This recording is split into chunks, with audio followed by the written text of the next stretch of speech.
Hoje, a humanidade está madura para lançar o olhar a alturas que nunca tentou divisar, a fim de nutrir-se de ideias mais amplas e compreender o que antes não compreendia. A geração que desaparece levará consigo seus erros e prejuízos. A geração que surge, retemperada em fonte mais pura, imbuída de ideias mais sãs, imprimirá ao mundo ascensional movimento no sentido do progresso moral, que assinalará a nova fase da evolução humana.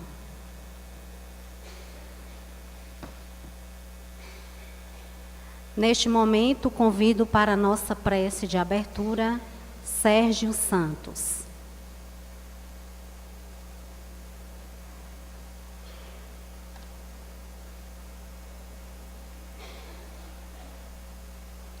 Boa noite a todos. Neste momento, Jesus, nós te pedimos, Senhor, nos ampara na noite de hoje, que estamos caminhando para a quarta noite de trabalho, de encontro com a Tua mensagem do Evangelho. Que Tua luz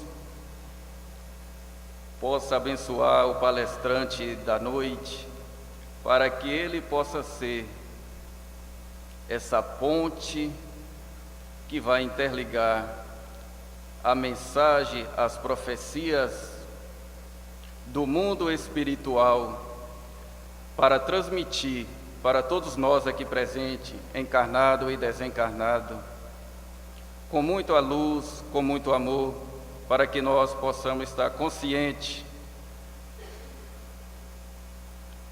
da Tua proposta, para que nós possamos a cada dia ser o Teu seguidor, o Teu mensageiro, caminhar junto contigo, para que sejamos cumpridor das promessas que aqui, ao chegarmos, fomos trazidos, orientados, para que Tua mensagem não seja esquecida por cada um de nós, que assim seja.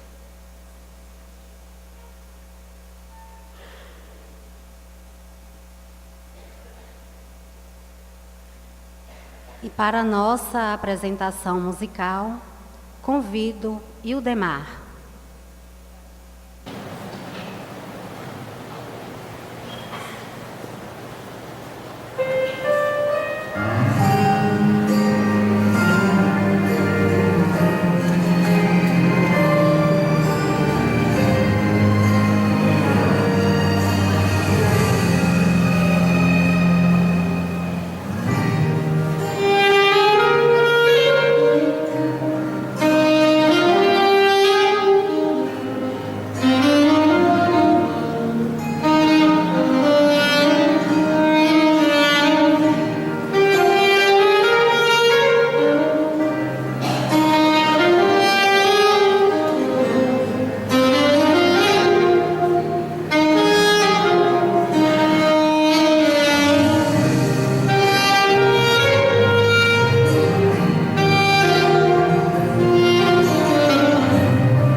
Rogério Luiz, professor da UESB, mestre e doutor em cinema, membro da Sociedade de Estudos Espíritas de Vitória da Conquista, explanando esta noite com o tema A Ética na Construção do Mundo Novo. Convido Rogério Luiz.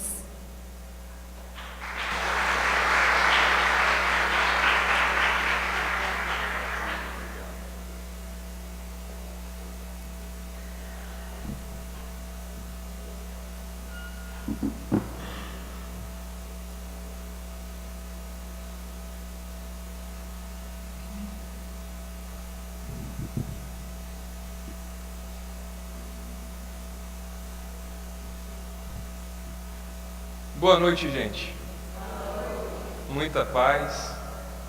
E antes de tudo e de qualquer coisa, eu gostaria de desejar que a paz do Mestre Jesus, seu exemplo de bondade, de humildade, de perseverança, de fraternidade incondicional, de desejo de que nós experimentássemos a vida na mesma proporção, esteja sempre entre nós.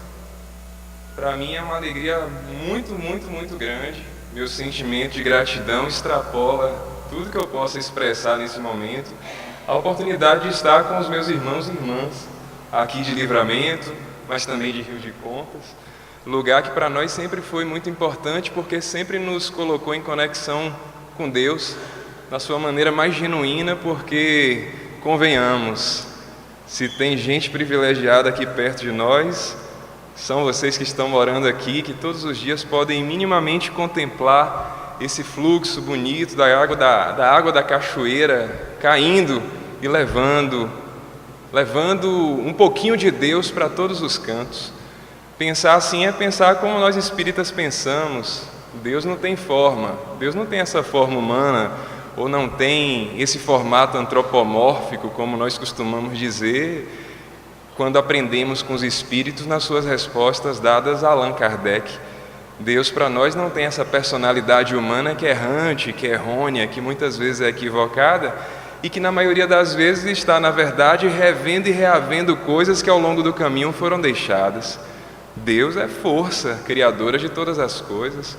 Na ausência de uma outra palavra para darmos a essa força criadora de todas as coisas, nós ainda utilizamos essa palavra que é Deus, sem que ainda tenhamos ideia, de um modo geral, do que vem a ser essa força absoluta.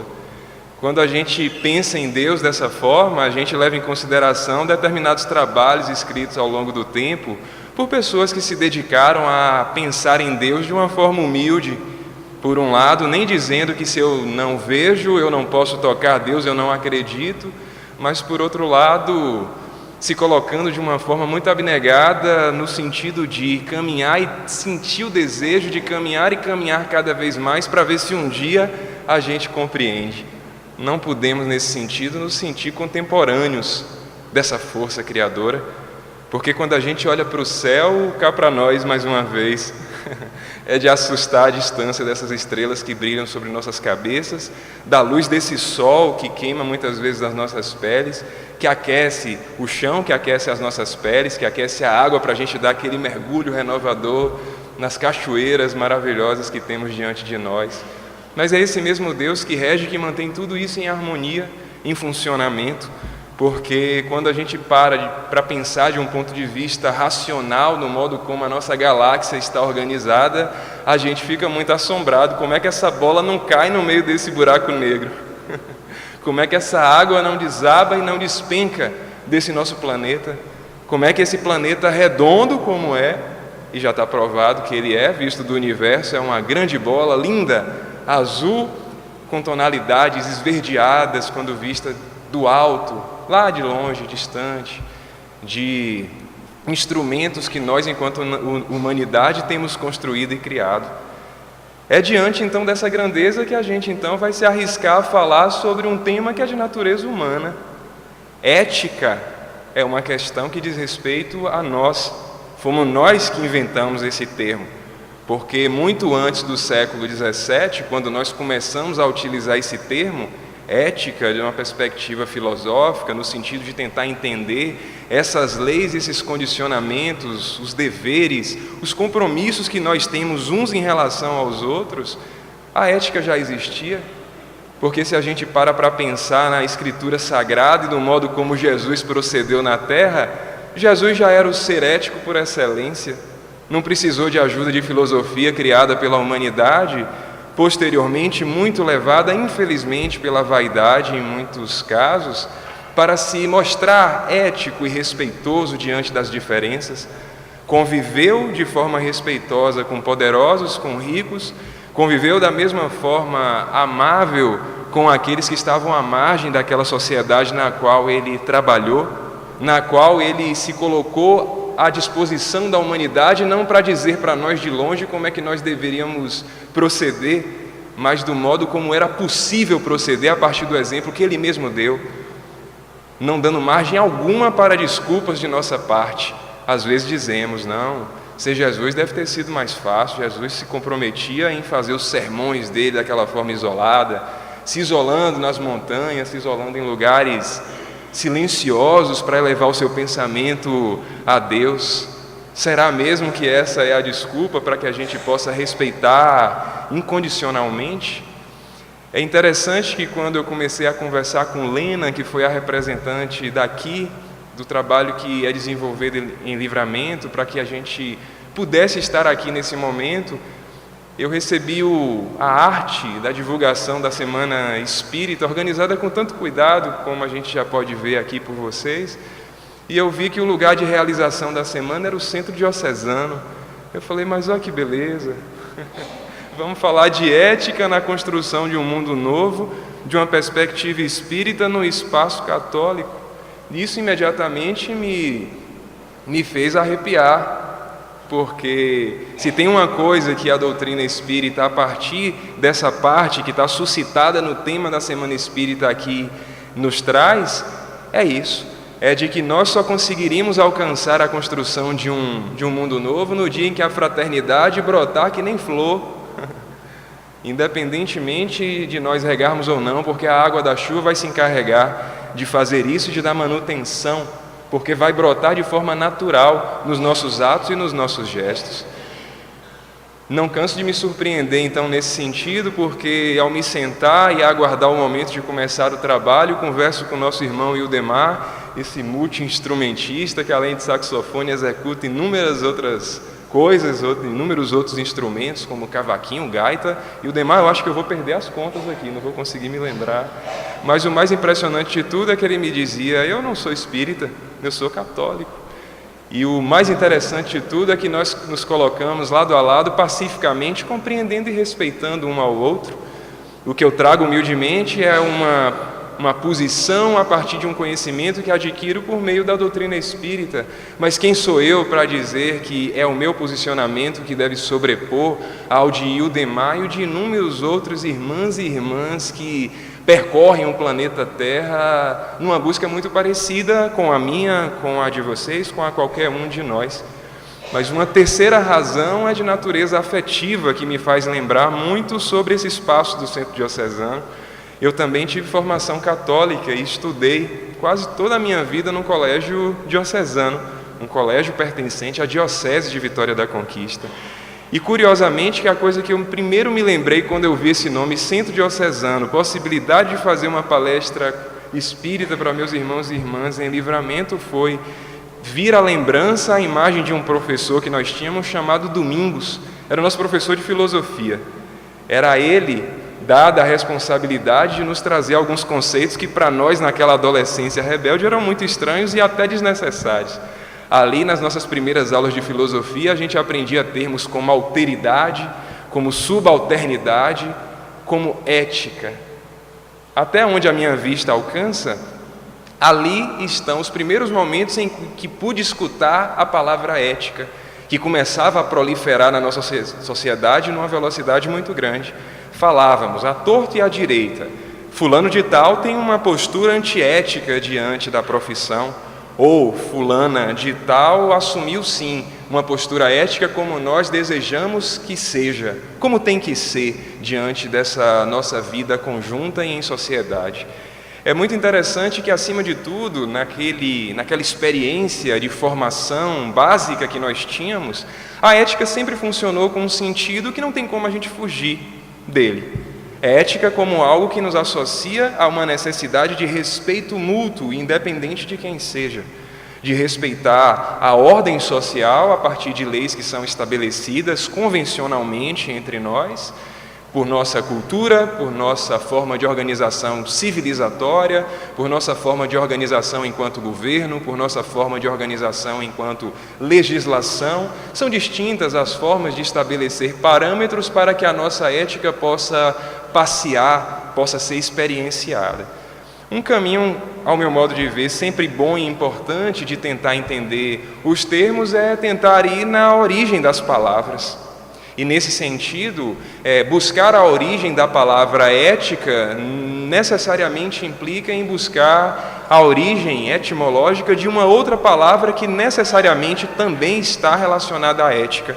Quando nós lemos tanto os livros da bibliografia espírita, quanto todos os outros livros que versam sobre ética, sejam eles de natureza sociológica, filosófica, religiosa, sejam autores que tratam esse tema de uma perspectiva do senso comum, de uma maneira mais livre, romanceada, ensaística, nós vamos encontrar sempre a ideia de ética associada à ideia de moral. Se nós ficamos na doutrina espírita, que parece que é o compromisso que nós temos que assumir nessa noite por se tratar de uma semana espírita, diante dessa perspectiva nós vamos encontrar no Livro dos Espíritos a terceira parte desse livro e que se chama das leis morais. Não tem como fugir disso. É nas leis morais que certamente está o cerne do entendimento da doutrina espírita sobre o que vem a ser ética. É ética necessariamente associado à moral. E nesse sentido, para cumprir o que havíamos anunciado aqui anteriormente, nesse intervalo imediato, a etimologia dessas palavras nos conduzem a dois sentidos distintos. Se a gente vai para a origem da palavra moral, a gente vai encontrar a origem dessa palavra no latim moralis. Moralis para nós, nessa busca pelo sentido original da palavra, vai nos remeter a tudo o que é relativo aos costumes. Tudo aquilo que é convencionado entre nós pelas necessidades, pelo aperfeiçoamento, pelo desenvolvimento da sociedade. Se nós viemos viajando pela estrada, nós vemos duas faixas contínuas. Aquilo do ponto de vista dos nossos costumes, do desenvolvimento das leis que regem o funcionamento dessa grande engrenagem que é a vida na Terra, significa que nós desenvolvemos uma legislação no sentido de fazer com que os condutores e condutoras entendessem que sempre que tiver duas faixas contínuas, nós não podemos atravessar o carro que está na nossa frente, nem na ida, nem na volta. E aí seria chover no molhado dizer isso aqui, né? Se a faixa contínua está do meu lado, significa que eu posso cortar aquele que está à minha frente, evidentemente que respeitando as placas que limitam a velocidade máxima naquele lugar. Se a faixa contínua for no sentido contrário, a mesma coisa. Se for uma faixa contínua só, a gente tem mais liberdade para fazer a ultrapassagem e tentar adiantar a nossa viagem, seguir um pouco mais rápido do que quem está na nossa frente. Bom, está estabelecida dessa forma uma possibilidade de compreensão da moral, algo que é desenvolvido ao sabor da nossa convivência, da nossa experiência enquanto coletividade humana. Por outro lado, ir na origem da palavra ética significa sermos remetidos à origem que se dá de forma diferente. A origem da palavra ética nos remete ao grego, o ethos. O ethos, na sua essência, significa modo de ser e conduta, modo de proceder, modo de reagir a esses procedimentos que são de natureza moral. Bom, o caminho fica bastante bom para a gente avançar então quando a gente compreende essa diferenciação, porque em muitos momentos ética e moral vão caminhar lado a lado como se fossem sinônimos, como se fossem a mesma coisa. A diferença, o abismo, a linha que divide uma coisa da outra é extremamente tênue, extremamente tênue. Então, nesse sentido, para nós, o exemplo por excelência do que vem a ser um ser ético em seu pleno exercício das leis morais é Jesus Cristo. Quando Allan Kardec pergunta para os espíritos sobre quem vem a ser o parâmetro a ser utilizado como referência para que nós compreendamos um modelo possível, os espíritos não têm dúvida em dizer isso. O modelo e guia a ser seguido, muito mais do que ser seguido a partir da forma que se apresentou diante de nós há 2000 anos, quanto por aqui passou, ele é guia porque ele ainda continua nos acompanhando nessa jornada e nessa caminhada. A conversa vai começando a ficar muito boa conforme a gente vai avançando. E aquilo que eu tenho para trazer hoje aqui está muito sustentado, evidentemente, que no tema central da Semana Espírita de Livramento, nessa 24ª edição. Tem a ver e está presente no 18º capítulo da Gênese, esse livro maravilhoso, o 5º livro da codificação espírita, o 5º livro organizado por Allan Kardec depois de anos e anos de investigação, depois de anos e anos de pesquisa, depois de anos e anos de conversa e de diálogos produtivos com o mundo espiritual, a partir de um método cuidadoso, tentando confrontar as informações que chegavam de diversas e distintas partes do mundo. E a partir dessa confluência das mesmas informações, Allan Kardec foi se sentindo muito seguro para colocar isso em forma de livro, que hoje em dia nos ajuda tanto a encontrar esse caminho. Esse capítulo ao qual fiz referência tem o título de São Chegados os Tempos, um tema que para nós, na doutrina espírita, tem sido muito trabalhado nos últimos anos. Muito. Talvez desde a publicação do livro A Transição Planetária, da psicografia de Divaldo Franco, mas ditado pelo Manuel Filomeno de Miranda, esse espírito iluminado que tanto tem nos revelado o modo como os bastidores da espiritualidade trabalha no sentido de manter esse mundo em funcionamento e outros mundos possíveis, a gente certamente vem então dialogando com essa possibilidade de compreender o que está acontecendo com esse planeta tão querido e com o qual muitas vezes, infelizmente, em decorrência das circunstâncias, a gente acaba por estabelecer uma relação equivocada de amor e de ódio. Cá para nós, diante do fluxo intenso como as informações chegam até nós, a gente às vezes tem a sensação de que, de fato, aquelas profecias apocalípticas elas vão acontecer a qualquer instante. Uma bomba, uma grande tempestade, alguma coisa vai nos acometer enquanto planeta e a vida vai ser ceifada. Parece que nós estamos sempre prestes à eclosão de um outro grande conflito armado, em virtude dessa grande disputa de poder que o mundo, a partir de suas grandes potências, ainda estabelece. Se a gente ouve os telejornais, não tenhamos dúvida, o mundo parece estar em convulsão. Mas nessa terceira parte do livro da Gênese, no seu 18º capítulo, os Espíritos começam a nos tranquilizar e dizer, olha só, se alguma coisa agoniza, pode ter certeza que não são as entranhas desse universo. O que agoniza nesse momento são as entranhas de quem nele está. São dos seres que nele estão encarnados. São das pessoas que caminham para um lado e para outro. E é como se nos perguntassem, sabe por quê? Porque se vocês estão pensando em transformação desse mundo que parece convulsionar, não tenta ficar imaginando que vai ser um meteoro que vai destruir tudo, não. Porque a grande revolução que tem que acontecer nesse planeta é de natureza moral. Logo, segundo princípios éticos. Logo, segundo um processo de autoconhecimento. Logo, vamos mais fundo, no autoenfrentamento que temos que fazer com as nossas ainda más inclinações. Mas, claro, com o auxílio das nossas inúmeras e inúmeras virtudes. Sentimentos que nos acompanham, que num fechar de olhos e acalmar do pensamento e do coração, a gente consegue acessar em sua potencialidade máxima. Na Lei de Progresso, no Livro dos Espíritos, na terceira parte do Livro dos Espíritos, dedicada às leis morais, os Espíritos respondem a Kardec uma pergunta que Kardec faz. Ele sempre começa as leis morais perguntando se as leis morais elas são parte da natureza. Eles sempre falam sobre isso. Ele sempre pergunta: é da lei da natureza a igualdade? Ele pergunta sobre a lei de igualdade.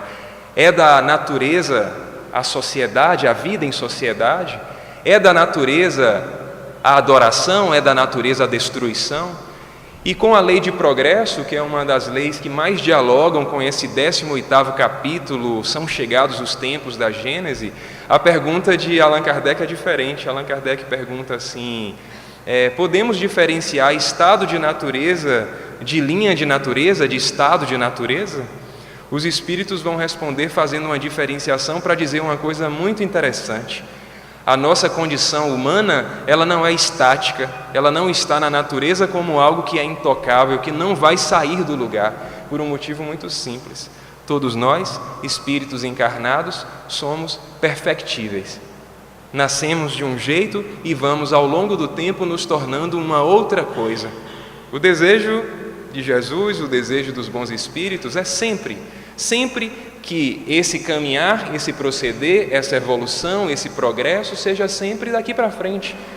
Para usar uma expressão que eles também nos ensinam, hoje a gente se sentir orgulhoso por já ser melhor do que fomos ontem, por termos conseguido dar um passo além. E que coisa bonita isso vai ficar, não é? Se a gente conseguir ampliar esse entendimento de sermos melhor hoje do que fomos ontem, se nós ampliamos a nossa existência para além do corpo físico. Porque aí a racionalidade propõe que a gente seja muito calmo para realmente dizer, se nós acreditamos nessa tese de que a vida começa no túmulo a vida começa no berço e termina no túmulo. Eu respondo isso com muito cuidado, cada vez mais, porque parece que quando a gente contempla as diferenças estabelecidas entre nós, perceptíveis a partir do nosso convívio, perceptíveis a partir da lei de sociedade que é necessária para o nosso processo de engrandecimento, parece não restar dúvida de que nós estamos em condições diferentes hoje, motivadas por condições que foram exercidas e praticadas de forma diferente em outro momento. Nós espíritas acreditamos, portanto, em reencarnação, porque reencarnação é a grande explicação para compreendermos o porquê de sermos tão diferentes hoje. Porque estarmos em estados tão distintos hoje. E diferenças que estão para além dessas diferenças vãs, como dizem os espíritos superiores, ao nos falar sobre a maneira como nós devemos compreender e contemplar a vida exercitada entre nós aqui na Terra.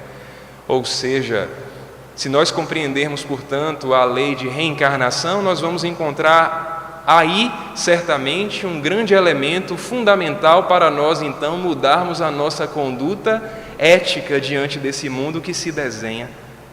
Para a gente contornar um pouco mais essa ideia de que são chegados novos tempos, de que nós estamos adentrando uma nova geração, de que nós estamos adentrando uma nova era, de que nós temos diante de nós a todo instante a manifestação de sinais dos tempos, todos esses termos utilizados pelos espíritos, a gente vai precisar ter bastante calma e cautela, com a ajuda, por exemplo, de Emmanuel.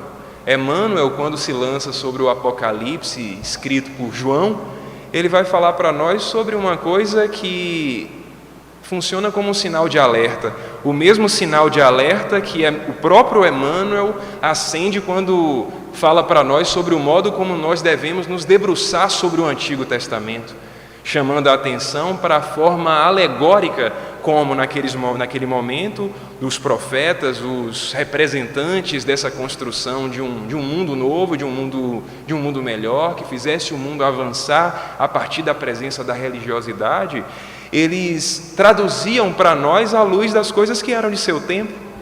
Imagine só, se um dia puderem pegar essa minha fala, vão dizer: olha só como esse rapaz falava. Esse rapaz falava de um jeito curioso, não porque nobre, porque eu ainda estou longe disso, mas porque curioso, porque condizente com o momento em que ele está presente.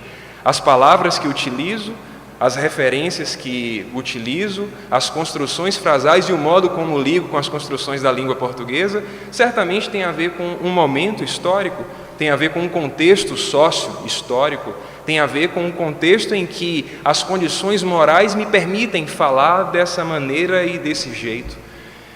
Avançando um pouco mais, os Espíritos nos dirão que a atenção que nós devemos ter diante dessa geração nova que se desenha é especialmente em relação a um traço fundamental, o que vai caracterizar uma nova geração, um novo tempo no planeta Terra, é o modo como nós lidamos com aquilo que está acima da matéria, que está além da matéria. Os Espíritos vão dizer uma coisa que pode parecer uma profecia muito distante de nós, quando a gente contempla o mundo, especialmente pelo filtro dos meios de comunicação, pelos filtros das redes sociais, pelos filtros dessa grande avalanche de pessimismo que nos toma se a gente não tiver cuidado. De vez em quando a gente pode fazer um teste muito interessante, passar uma semana sem assistir televisão e sem ter acesso às redes sociais. Teremos a oportunidade de ver que o mundo não está tão assustador quanto dizem para nós. É muito curioso isso. Experiência na prática. Porque, claro, o jornal diário ele filtra a partir da tragédia. O que é noticiável é aquilo que assusta, não é aquilo que constrói, não é aquilo que edifica, é aquilo que tenta edificar a partir da destruição. Como é que é isso? Para nós espíritas isso funciona de um jeito diferente, não pode ser assim. A gente não pode, evidentemente, deixar de falar, de denunciar os equívocos que são cometidos. Não podemos jamais descartar o papel da imprensa na construção desse mundo novo, mas daí a nos rendermos e transformar o nosso estado de espírito pelo fluxo das informações filtradas que nos chegam, há uma grande diferença. Porque parece um grande abismo quando a gente confronta o mundo da televisão com o mundo da nossa casa. Já pararam para perceber o quanto os pequenos que estão chegando para conviver conosco são inteligentes? Não precisa ser mãe e pai coruja, não. Vamos ser racional. Já viram como é que eles procedem diante de nós? A facilidade para lidar com os elementos tecnológicos, a capacidade de falar sobre sentimentos que para nós são tabus, a facilidade para dizer eu te amo, a facilidade para dizer mamãe, fica mais um pouco comigo hoje.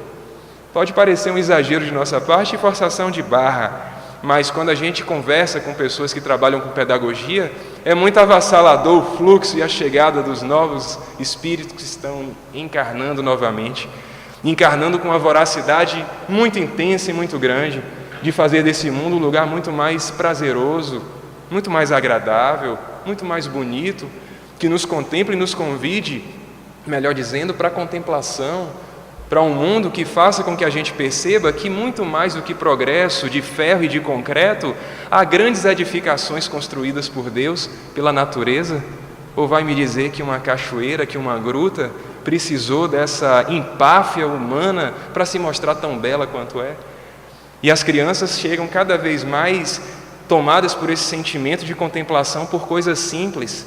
Isso significa que eles chegarão prontos? Não, não. Temos muita responsabilidade, e muita responsabilidade. Os Espíritos dizem para nós que essa geração nova, ela não vai ser entendida como aperfeiçoada do ponto de vista de sua composição corpórea, material. Não é que essas crianças vão ser dotadas de superpoderes físicos, não. Elas vão chegar, na verdade, com muita predisposição para o amor e para a construção de um mundo novo. E aí a gente não pode se imiscuir de uma responsabilidade que é nossa. As crianças que chegam, mesmo com essa grande dose de sabedoria em forma de heranças atávicas, para usar uma expressão que a Joana de Ângeles usa nos livros da série psicológica, todas psicografadas por Divaldo Franco, o que a gente vai encontrar, na verdade, é uma grande responsabilidade nossa. Nós que aqui estamos recebendo essas crianças que chegam com uma vontade incrível de viver. A gente com dificuldade de entender como é que a gente apaga as mensagens do WhatsApp, ela aperta 2 botões e já resolve o negócio. Assusta a gente. O povo fala assim, são crianças superdotadas, são crianças que estão no nível de conexão e de sinapses que parece que é mais rápido que nós, parece que essas crianças estão chegando muito mais inteligentes do que nós. Isso é o poder de um espírito aperfeiçoado, dizem os espíritos para nós. Os espíritos de níveis evolutivos que alcançaram e experimentaram nas suas práticas aqui na Terra procedimentos de apuração da condição espiritual, eles lidam dessa forma. conseguem apreender com muito mais simplicidade as coisas que fazem o mundo caminhar com mais rapidez e velocidade. O nosso compromisso, portanto, nessa vida social, para a gente não perder de vista esse diálogo maravilhoso, né? Entre lei de sociedade e a chegada de novos tempos, significa que cada vez mais espaços de convivência social são cada vez mais importantes. E aí, nesse sentido, para a gente acolher esses espíritos que encarnam dessa forma tão bonita, a gente vai ter que cada vez mais valorizar as nossas inter-relações sociais. E aí, relações como as familiares, relações como as de vizinhança, relações como as de regiões, de micro-regiões, de estados, de nações e por aí vai, tem que ser cada vez mais acentuadas. É muito interessante perceber por aí, né?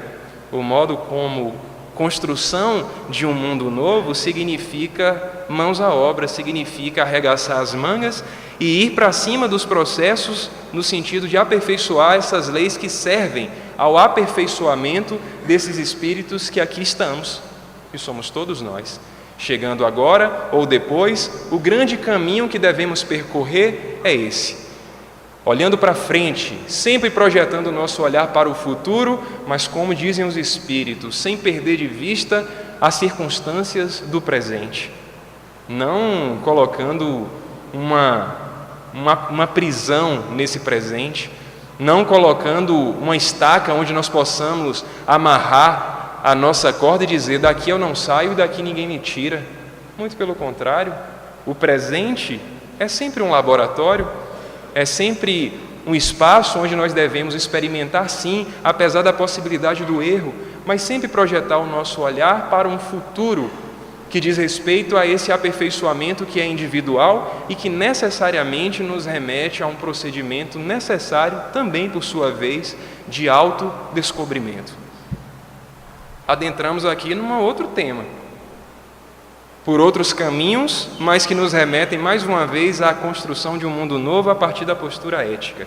E dessa vez nós estamos então diante do segundo livro da série psicológica de Joana de Ângeles, um livro belíssimo que eu estou desconfiando que tem ali naquela feira de livros espíritas, chamado Homem Integral, livro ditado por Joana de Ângeles, que dá continuidade a esse trabalho iniciado da série psicológica, numa psicografia benfeitora, abençoada de Divaldo Franco, que colocou a serviço de nós a sua força de trabalho para fazer chegar até nós essas linhas que tanto nos ajudam a compreender o que vem a ser essa vida no mundo dos encarnados de uma perspectiva psicológica.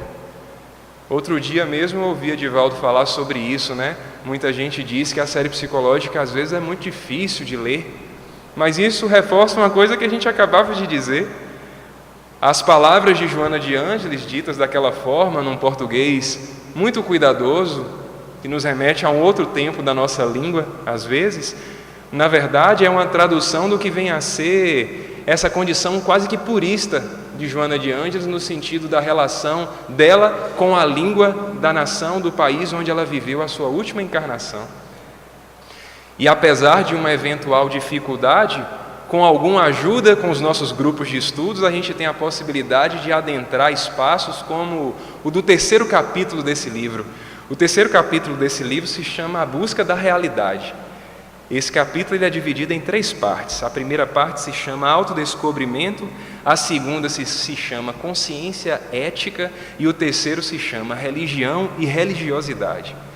Acho que a gente pode seguir conversando até amanhã, 8 horas, que é a hora da próxima palestra, então eu vou começar aqui, tá bom? É brincadeira, daqui a pouco a gente termina. A começar pelo começo, a gente vai começar pelo processo do autodescobrimento.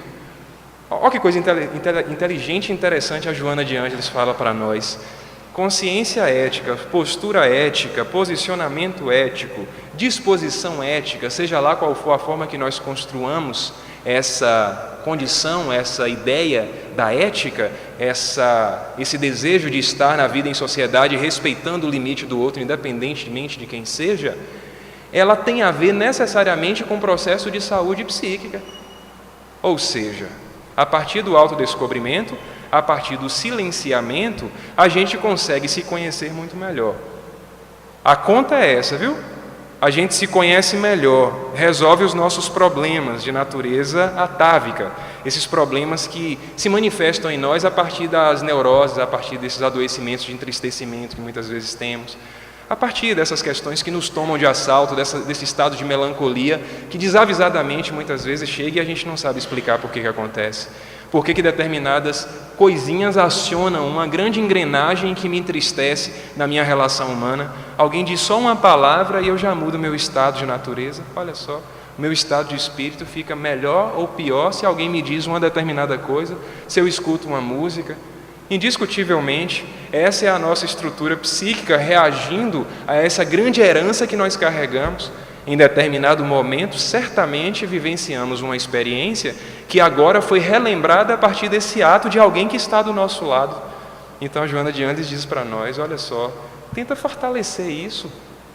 Tenta se fortalecer no presente a partir dessa condição social, histórica que está à sua disposição. Aproveita a tua família. É difícil às vezes, né, lidar com alguém com quem a gente já tem uma antipatia, parece desde o dia que a gente nasceu. Mas vai fundo, encara.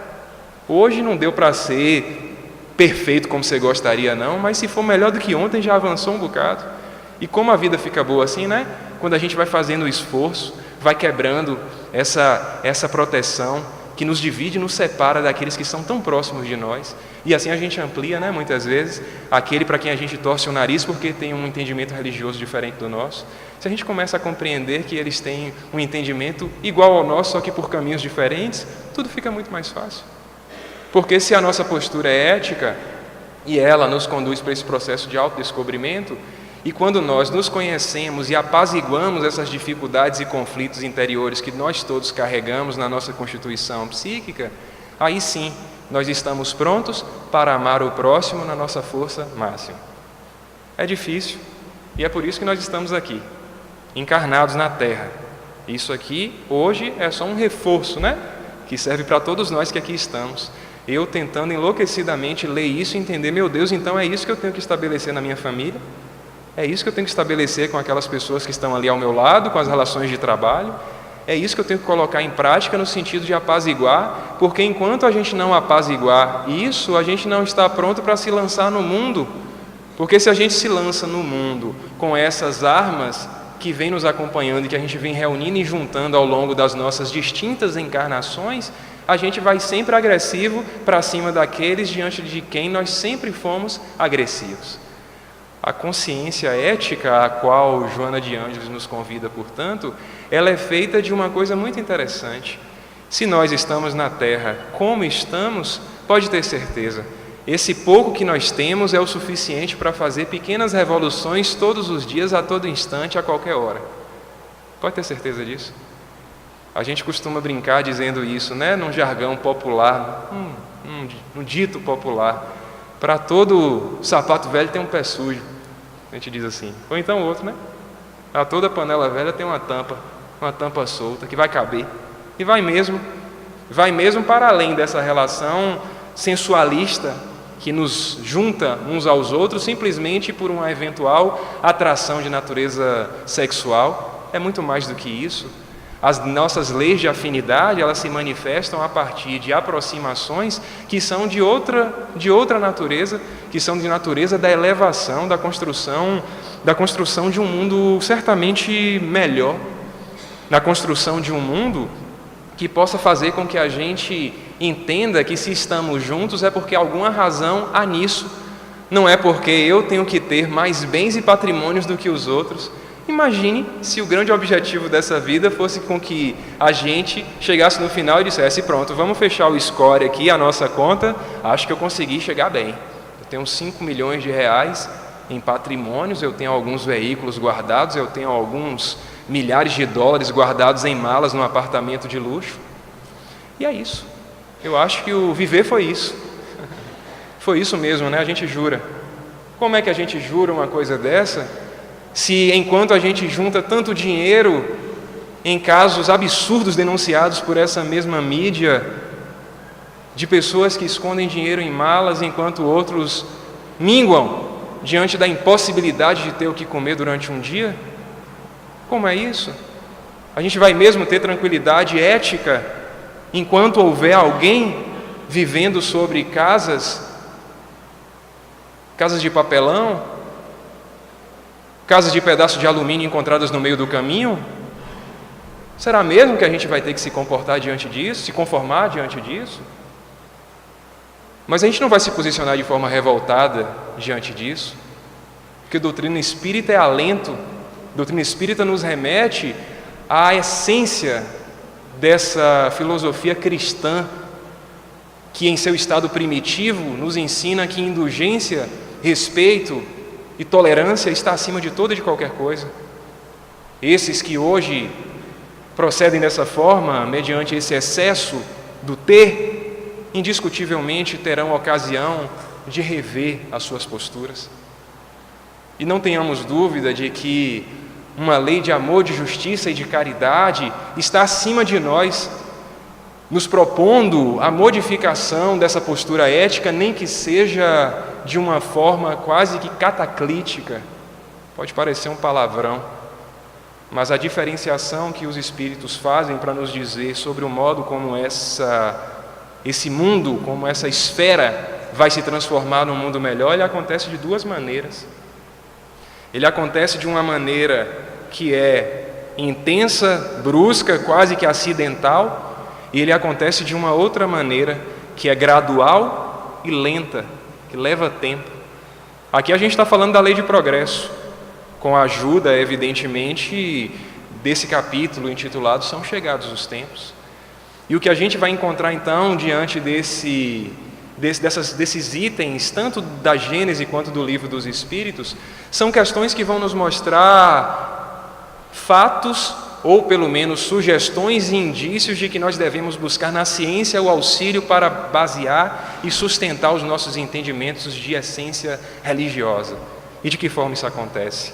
Os Espíritos dizem para nós uma coisa, como eu já tinha anunciado lá atrás, e agora eu vou dizer em outras palavras para a gente continuar seguindo a conversa.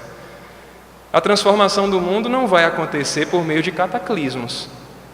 Não são tsunamis, não são grandes tempestades, não são terremotos que vão ressignificar a ordem do mundo.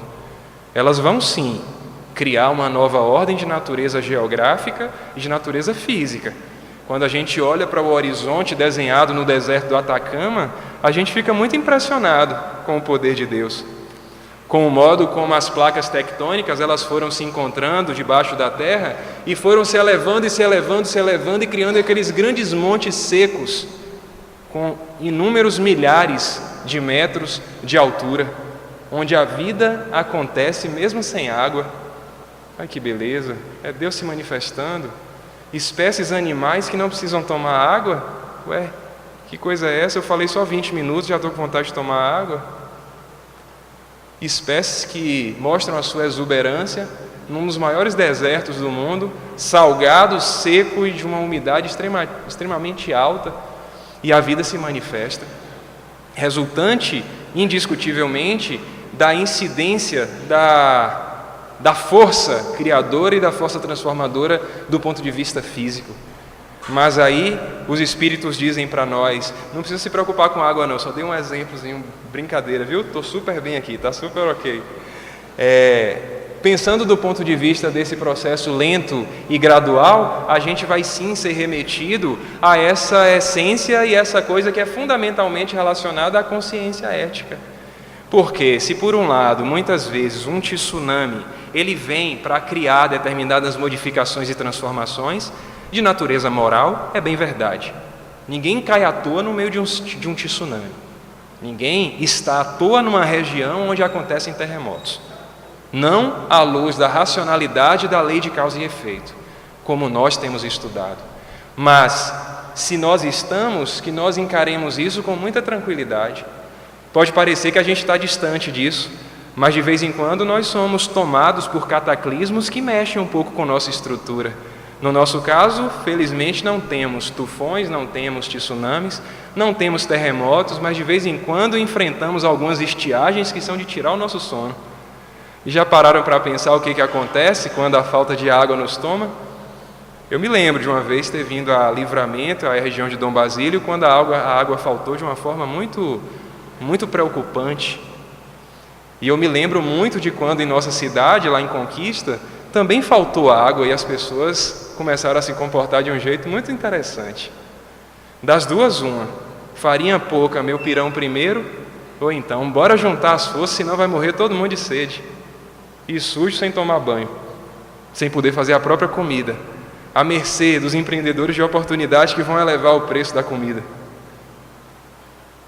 O que é isso, se não uma ocasião para o nosso aperfeiçoamento, que é de natureza ética, que nos remete à essência daquilo que tem que ser a vida, a fraternidade acima de todas as coisas.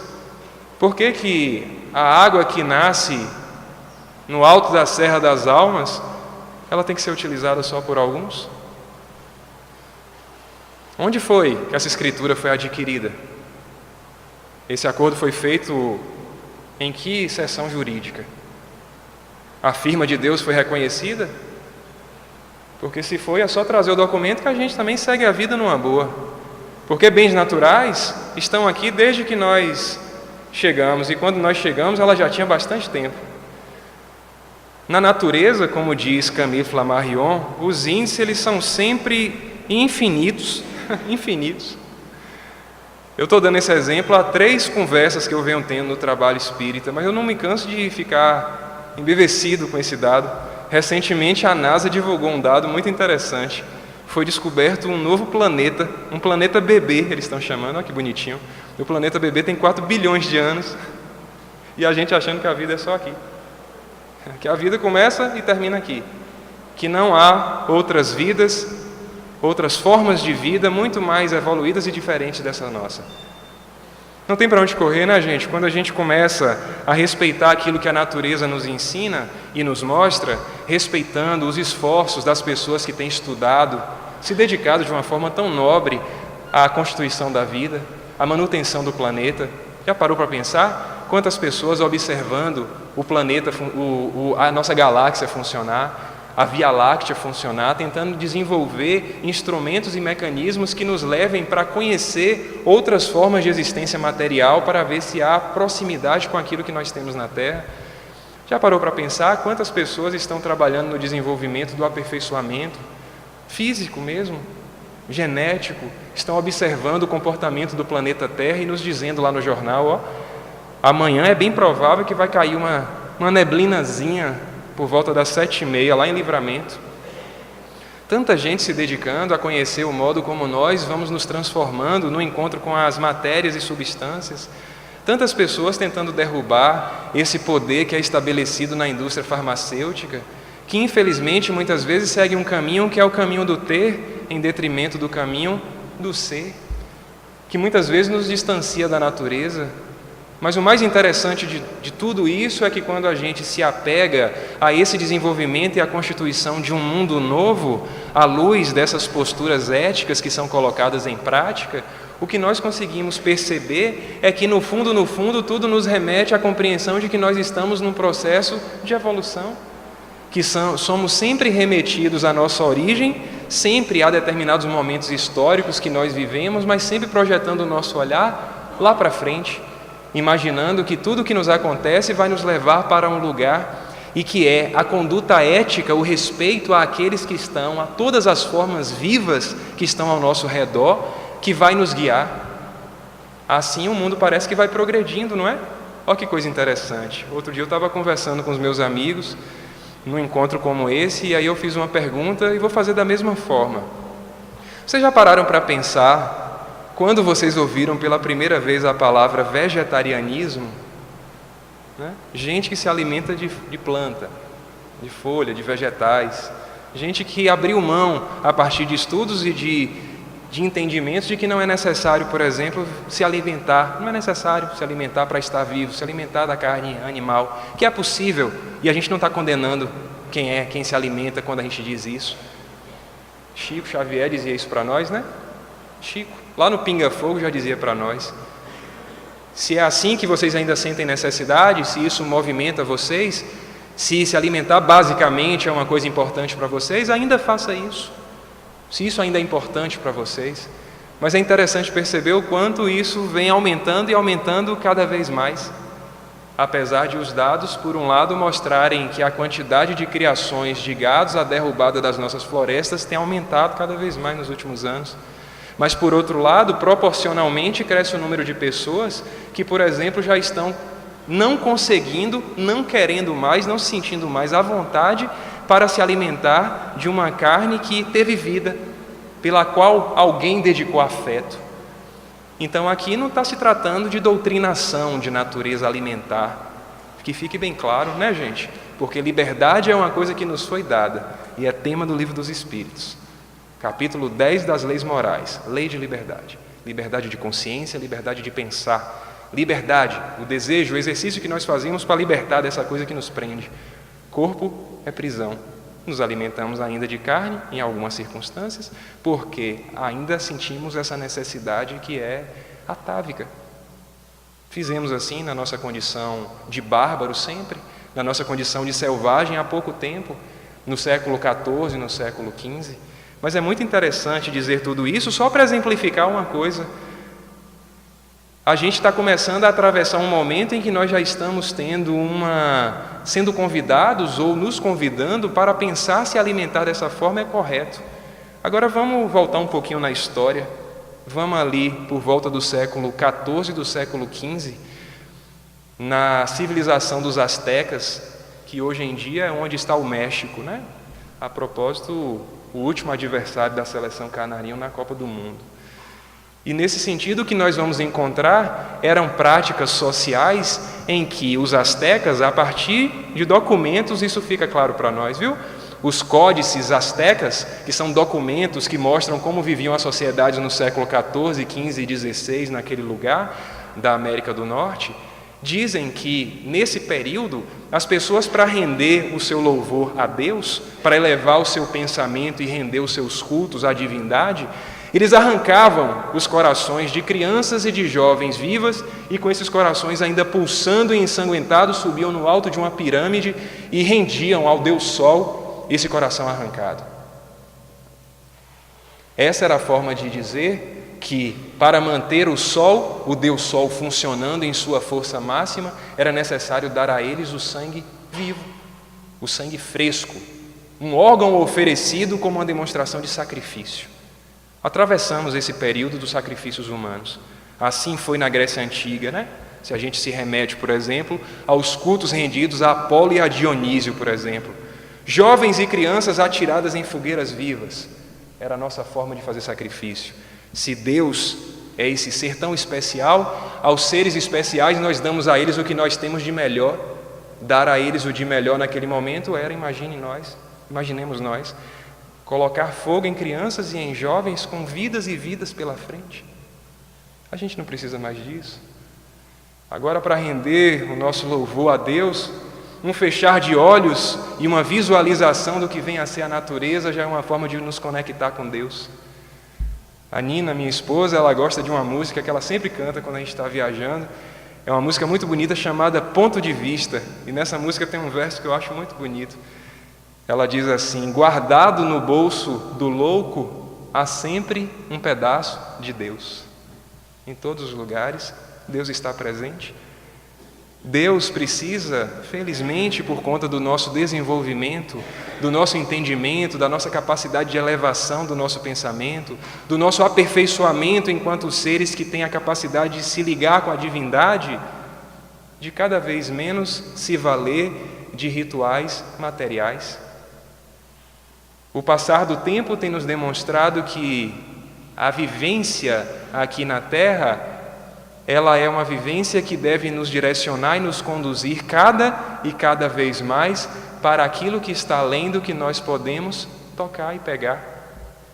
Ainda no capítulo 18, são chegados os tempos, o que os Espíritos nos falam é isso.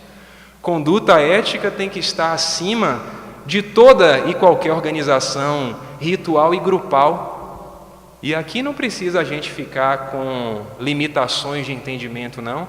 Achar que isso aqui está limitado simplesmente aos nossos irmãos e irmãs que ainda estabelecem algum tipo de prática ritualística, porque do ponto de vista de nossa organização, a gente precisa ter muito cuidado sempre. O modo como nós vamos construindo símbolos, o modo como nós vamos materializando uma experiência que é tão genuína e que brota de nós, porque Deus está em nós. Deus está em nós não porque Deus é um ser que nós incorporamos nas nossas práticas diárias, mas porque nós mesmos somos resultantes dessa força, porque nós mesmos estamos em conexão com essa força, porque nós mesmos, na nossa ainda pequenez, ajudamos na manutenção dessa força. Camille Flammarion, num livro maravilhoso da doutrina espírita, mas que, independentemente de toda e de qualquer paixão, para não ficar limitando isso a eventuais favorecidos, um livro da humanidade que nos ajuda a entender, no fundo, que se por um lado a gente não pode duvidar e negar a existência de uma força que a gente não conhece, por outro lado a gente deve respeitar e respeitar muito essa força a partir de seus vestígios, a partir de suas evidências, a partir desses encontros entre substâncias químicas e físicas que acontecem a todo instante e que renovam a vida. Já parou para pensar que coisa interessante? Se a gente parar para pensar na manutenção do universo, a gente vai ficar muito assustado com determinadas coisas, né? Eu li um texto muito curioso esses dias, que se nós matássemos todas as abelhas existentes no planeta Terra, nós só conseguiríamos viver 20 anos. Que bonito, né? Deus está nas abelhas, porque Deus está na manutenção, porque as abelhas têm um papel fundamental de polinização. Elas levam o pólen de uma flor para outra flor, provocando o processo reprodutivo e dando a nós a possibilidade de colher isso que a gente colhe para se alimentar. Se não existe o processo de polinização, não existe o processo da fertilização de tudo aquilo que a gente utiliza para se alimentar, mesmo que a gente se alimente só de carne animal, porque a carne animal vem de seres que se alimentam de ervas, que se alimentam do reino vegetal.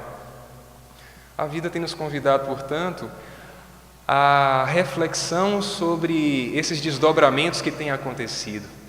A doutrina espírita, na sua condição de consoladora, acima de tudo, vem para nos convidar à postura de humildade diante dessa vida que se desenrola e se desenvolve, desses acontecimentos que são de natureza científica, que vem nos revelando cada vez mais que, na verdade, as coisas não são tão simplórias quanto a gente poderia imaginar. Já parou para pensar? Sem a Gênese, como é que a gente ia interpretar os 7 dias da criação?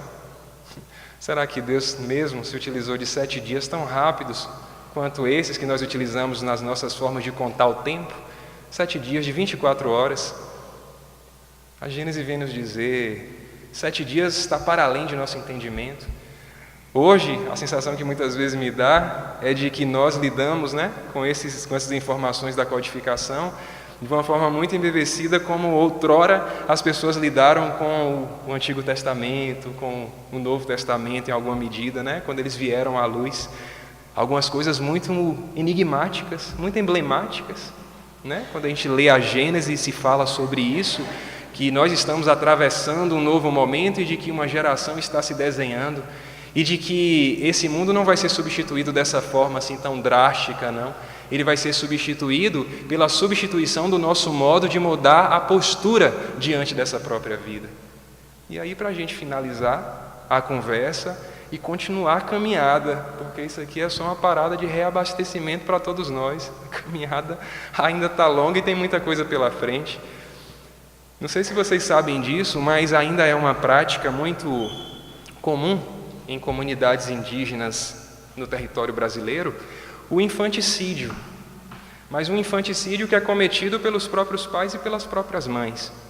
As mães e os pais, eles ainda sentem como necessidade, dentro da manutenção da sua condição sociocultural, de tirar a vida daqueles pequenos por algum motivo.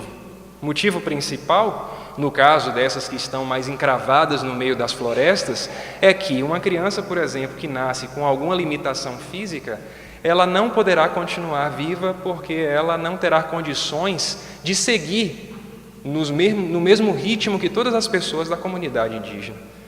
Ela será um peso, digamos assim, para aquela comunidade, pessoas que precisam atravessar rio, que precisam caçar, que precisam pescar, pessoas que precisam ir em busca do seu próprio alimento, subir em árvores muito altas, pessoas que precisam sair e deixar seus filhos sozinhos muitas vezes enquanto vão fazer essas tarefas de manutenção da vida.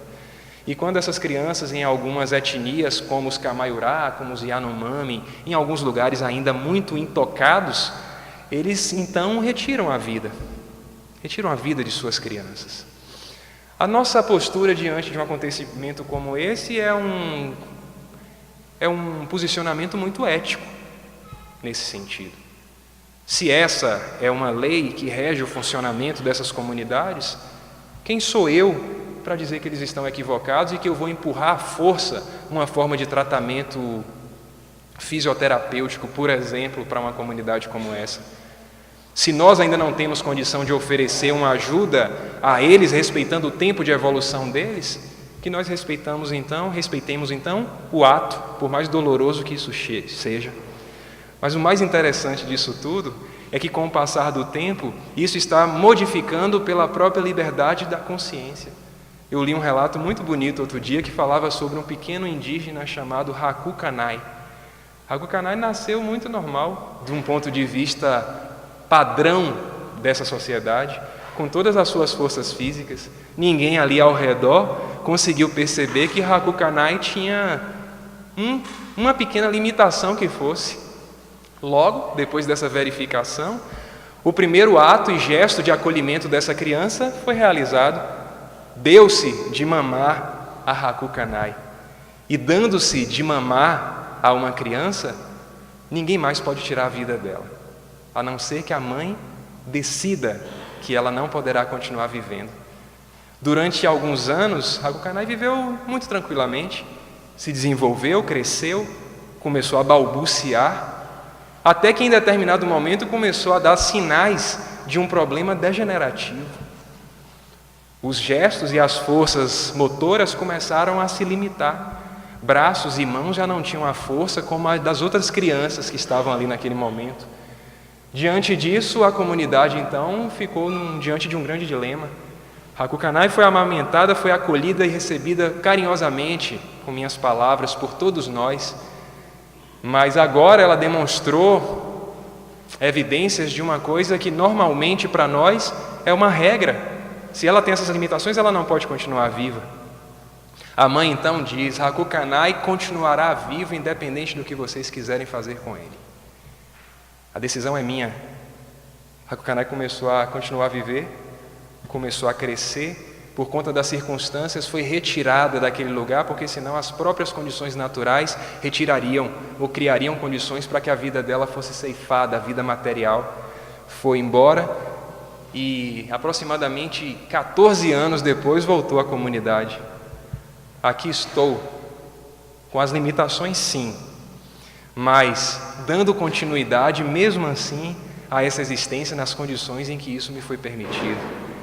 Diante disso, em vez da lamentação e da revolta diante dessas pessoas que não o permitiram crescer diante de seus familiares, dessas pessoas queridas diante de quem ele nasceu, ele disse: não, eu não posso condenar meu pai, que foi o principal partidário dessa ideia. Eu tenho que respeitar, porque eu poderia trazer muitas dificuldades para eles aqui. Foi melhor assim. Eu consegui encontrar um jeito de viver e hoje consigo pensar e refletir sobre tudo isso. Essa é a postura ética e o modo como ela se desenha, nos convidando para o posicionamento diante desse mundo novo que se desenha. O mundo novo que se desenha, portanto, será reconhecido pela nossa capacidade de perceber uma grande diferenciação entre aqueles que são essencialmente espiritualistas e aqueles que são essencialmente materialistas.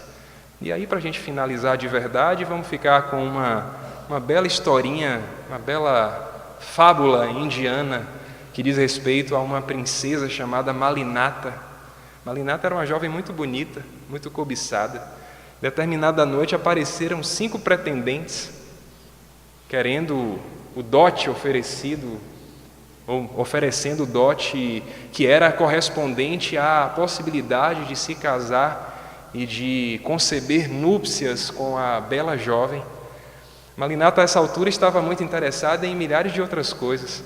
E ela disse: tudo bem, eu acho que eu vou aceitar o convite de vocês, mas antes eu queria que amanhã, no horário marcado, vocês 5 comparecessem aqui juntos.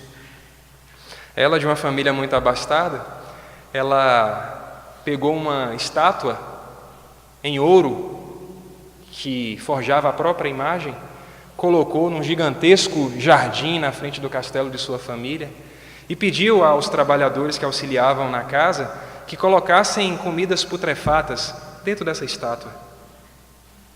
Na hora que esses 5 pretendentes chegaram, ela rendeu a eles essa estátua dizendo: olha só, essa cobiça que vocês alimentam em relação a mim pode parecer com essa cobiça que nós podemos alimentar em relação àquela estátua.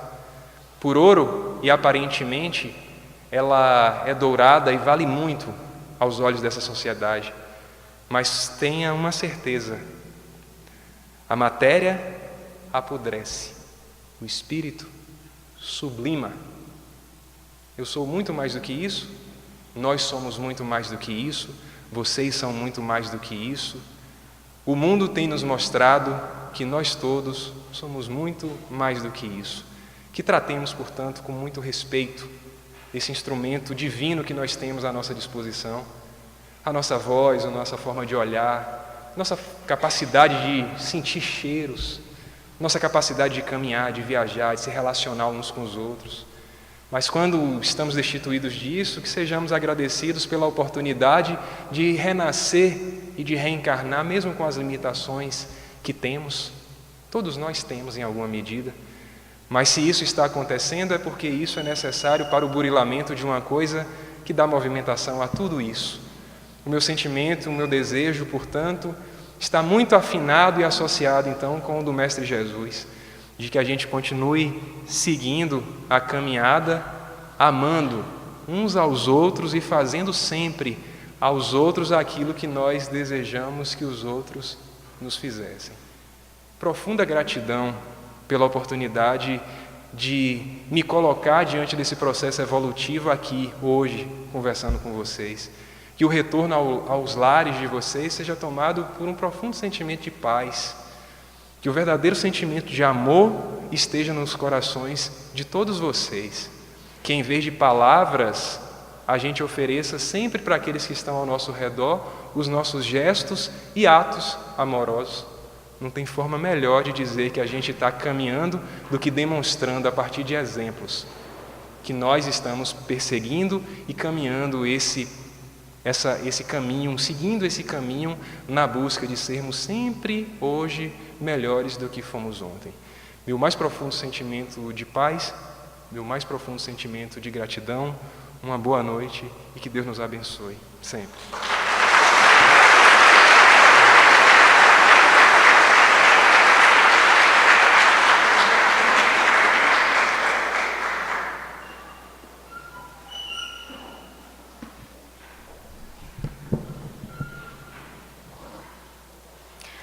Agradecemos ao amigo Rogério Luiz pela presença e pela maravilhosa exposição da noite.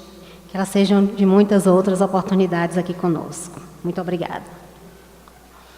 Nossos agradecimentos a todos que compartilharam desta noite e convidamos para a palestra de amanhã com o expositor Paulo de Tarso, de Salvador, cujo tema será a reencarnação como instrumento de evolução.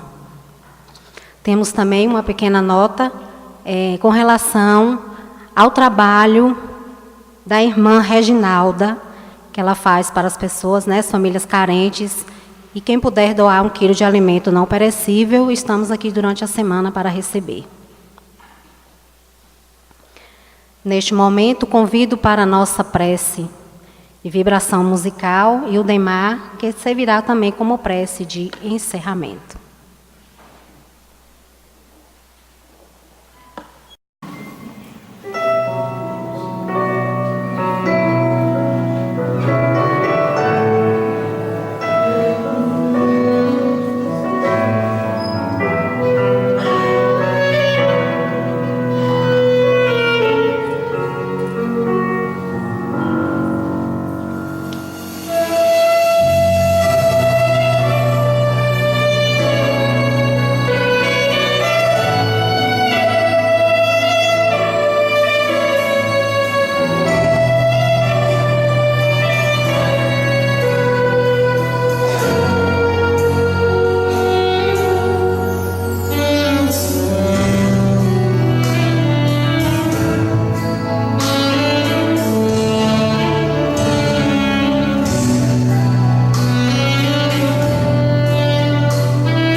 todos uma boa noite, muita paz, até amanhã.